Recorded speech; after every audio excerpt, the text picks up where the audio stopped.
अमरीकी नायब वज़ीर ख़ारजा पाकिस्तान पहुँच गई। वेंडी शर्मैन वज़ीर ख़ारजा शाह महमूद कुरैशी और अस्करी क़यादत से मुलाकात करेंगी।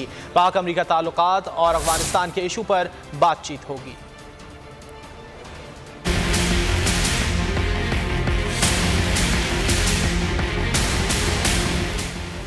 पाक अमरीका ताल्लुकात में बेहतरी और अफगानिस्तान के मुस्तकबिल का मामला। अमरीकी नायब वज़ीर ख़ारजा वेंडी शर्मैन पाकिस्तान पहुँच गयी।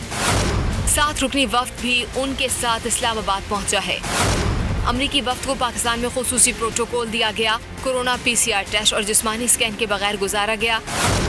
वेंडी शर्मैन वज़ीर ख़ारजा शाह महमूद कुरैशी, नुमाइंदे खुसूसी सादिक खान और आला सियासी और अस्करी क़यादत से मुलाकातें करेंगी। तर्जुमान दफ्तर ख़ारजा के मुताबिक अमरीकी नायब वज़ीर ख़ारजा पाक अमरीका ताल्लुकात, तवानाई और तिजारत पर बातचीत करेंगी।